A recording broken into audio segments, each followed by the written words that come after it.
White Hollow, lost in the mountains of silence. The San Juan Mountains rose in the heart of Colorado, hanging like a heavy gray blanket over the sky. The tires of the Jeep approaching the White Hollow Pass left tracks on the dusty snow, but these were erased by the wind after a few minutes. It was as if nature did not want to allow strangers to leave their mark here. When Dr. Elaine Corbett opened the passenger door of the Jeep, she smelled a metallic, slightly musty smell coming from deep in the earth. As soon as her feet touched the ground, she noticed the silence in the air filling her lungs. Nature didn't live here. It just watched. Red came to Elaine's side as she quietly unloaded. Her eyes were tired but alert. He had known the mountains for years, but this pass was unfamiliar to him. "This is it," he said in a low voice. "The point where the trail disappears." Elaine's brow furrowed. "Are they really disappearing?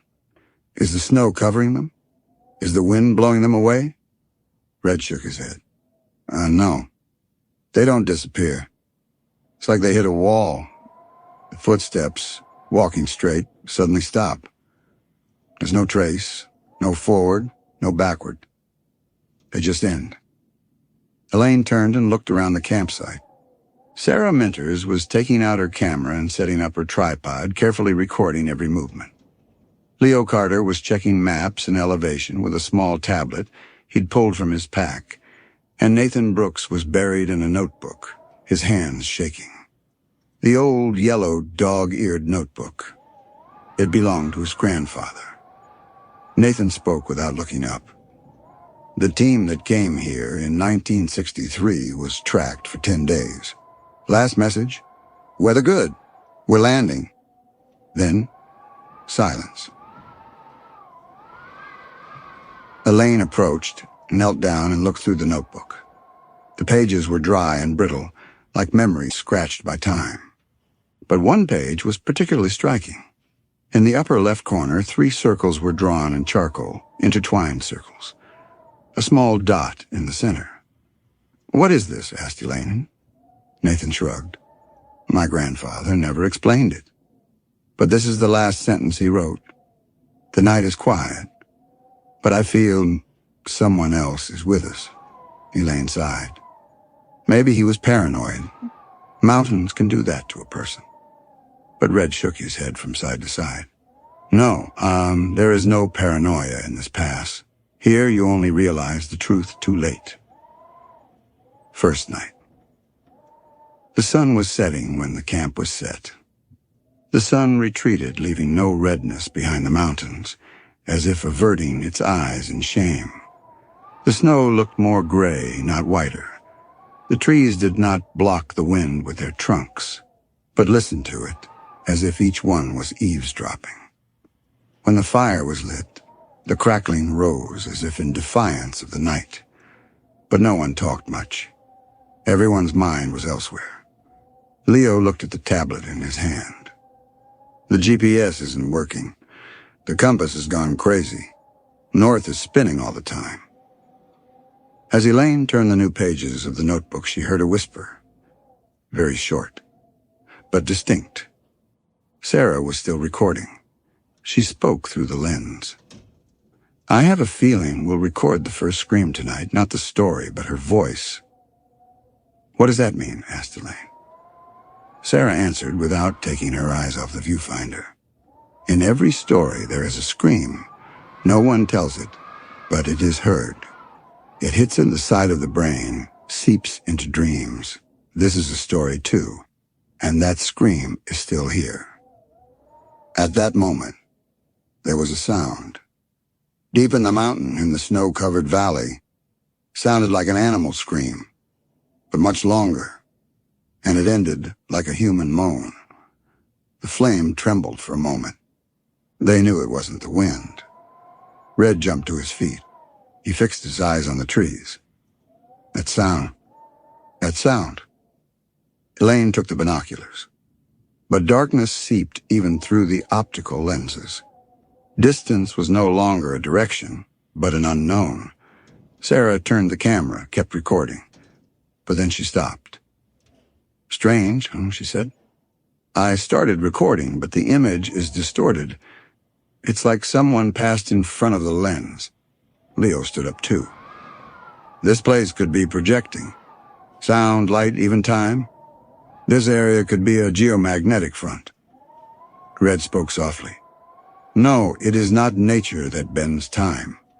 This place wants you to write your story. If you don't, he starts writing you." Just then Nathan dropped the notebook. The page was open. No pen had touched it, but there was a new sentence. "Welcome."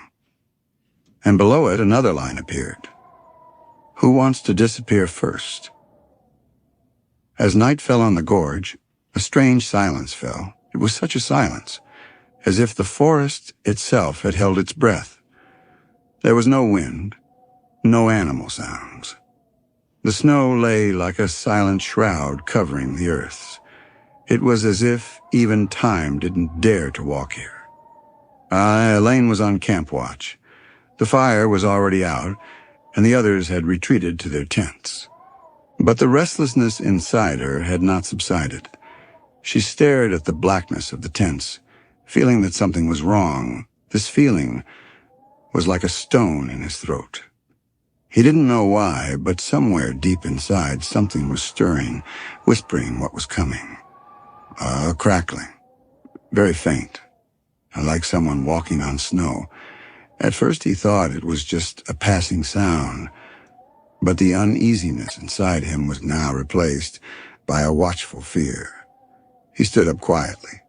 He took the flashlight, and he started checking the tents. The first tent. Red. He was still asleep. Next to him, wrapped in his blanket, was Nathan. Leo's tent was quiet, too. But Sarah's tent, it was empty. Elaine's heart seemed to stop for a moment. The tent was open, the zipper halfway down. Inside, the blanket had been thrown aside, the marks etched into the snow. Sara was out. "Red," she said in a whisper, but she couldn't suppress the tremor in her voice. "Red, get up. Something's wrong." As soon as Red woke up, he scanned the surroundings with his eyes. Like an animal that smells danger, he immediately stood up. "What happened?" Elaine pointed. "Sarah's gone." Leo was awake too. Nathan lifted his head. Together, the four of them shone their flashlights into the darkness. Footprints. Tracks that were clearly Sarah's, heading northeast from the tent. Steps, even steady, but after 20 paces, it was over. In an instant, there were no tracks left. No turning back. No drifting. The footsteps stopped abruptly, as if they had hit a wall. Red bent down, touched the snow with his hand. "This is it," he said. "This is exactly what it was like. It was like this in 1963. It's like someone took it out of the sky." Leo asked, startled. "Could the animal have gotten it?" Red shook his head. "No, an animal would leave a mark. There would be blood. There would be noise." Then he turned his eyes to Elaine. "If it looks like nothing happened here, that's when you start to get scared." Nathan pulled the notebook from his pocket. His hands had begun to shake the moment he'd learned of Sarah's disappearance. As he flipped through the pages, he realized something. That page, an hour ago, it was blank. But now there was a drawing. A sketchy drawing of a forest scribbled in charcoal, 5 trees, and an eye peering out from behind the 4th tree. Elaine looked carefully at the notebook. "Who made this drawing?" Nathan swallowed. "No one. I didn't write it, and you didn't see it. The page was blank. Now it's like this." Red whispered quietly. "The jungle responds. Those who follow it begin to follow." Elaine kept her eyes on where the trail disappeared. Sara, she didn't go willingly. Something called her. At that moment, there was a very faint, very deep sound, far away. like a whisper echoing in the valley, a woman's voice. But the words were indistinguishable. It was not clear what she was saying, just calling. The next morning, the sun did not rise that morning, or if it did, its light didn't seem to be here. The camp was shrouded in a gray blanket. The snow was heavier, the air sharper, the silence more threatening. When Elaine opened her eyes, there was a ringing in her ears. Red had been up all night, unblinking. Leo wasn't talking. Nathan hadn't put the notebook down. Sara was still gone. But they weren't just looking for someone anymore. They were looking for themselves. Because White Hollow wasn't just swallowing people. His mind was slowly suffocating time and reality. A day had passed since Sara disappeared, but time no longer had any meaning there, in the depths of that forest. The sun didn't rise, clocks didn't tick, minds drifted like ships that had lost their compass. Elaine tried to write something in her diary that morning, but the words were alien. She looked at the letters as if they were not her own handwriting. Some letters seemed upside down. The letter A was written from the bottom up, as if someone had passed through him and held the pen for him. Red studied the spot where Sara's tracks had disappeared again. He looked under the soil, up the trunk of the tree, up into the sky. But there were no answers. There was only a smell, a pungent, metallic odor, not blood, but close, dark, and old. Leo wrinkled his nose. What is this? It smells like, not earth. It's something rusty. Nathan opened the map. He pressed the point with a trembling hand. In this direction, there's a gap that's not visible on the map. A gap, it's like, something's been covered up, a mistake, or Elaine narrowed her eyes and looked in that direction. Or someone hid it on purpose. They packed up the camp, and they started walking. The silence pressed down on them a little more with each step. There were no birds, no wind again. The snow swallowed their steps. But most frightening of all, there was no echo. At one point, Red shouted, "Sara!" But his voice hit a wall and didn't come back. It was as if the forest had eaten the sound. After an hour or so, the trees suddenly thinned. They came out into an open space, and there was something. A big mound of rocks. The surface was cracked, covered in moss, but in the center there was a strange opening. It looked like a natural cave entrance. But around the opening there were symbols, interlocking shapes carved into the stones. Some are spirals, some resemble eyes, others didn't look like anything, as if they didn't belong to this world. Leo whispered, "This place? It's not on the map." Elaine bent down. She rubbed her fingers over one of the stones. There was a symbol on it, slightly warm to the touch. A sentence passed through her. It wasn't her own thought, but she thought of him. He who enters leaves himself outside. Nathan opened his notebook. Again, drawings, the ones he didn't make. This time, inside a cave, a tunnel. And at the end of the tunnel, a figure with its back turned. He's wearing a hood. He's holding something in his hand. A rope. Or, no, a braid. Elaine looked at the notebook, then at the cave. Sara went in here. Red shook his head. Or it was open for her, and they went in. It was not cold inside the cave. Oh, that was strange. It was minus 10 degrees outside. But inside, it was damp, and there was a slight warmth. Symbols continued on the walls. Some of them seemed to glow with light, as if not by the light of the lantern, but by a reflection from within themselves. At the first intersection, 2 roads diverged.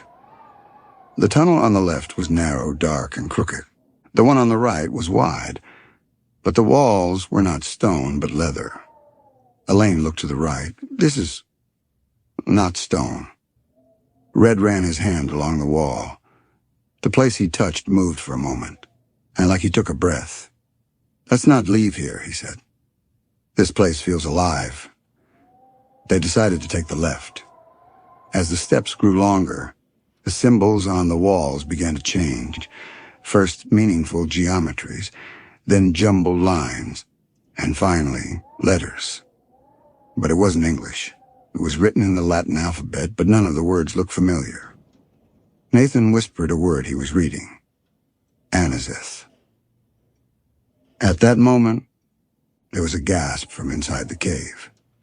Not someone's. The cave itself was breathing. One of them. "Leo," he stumbled. He hit the wall. He grabbed his head. "My head is spinning. It's like time is slipping inside me." Suddenly he sat up. His eyes widened. "I've been here before."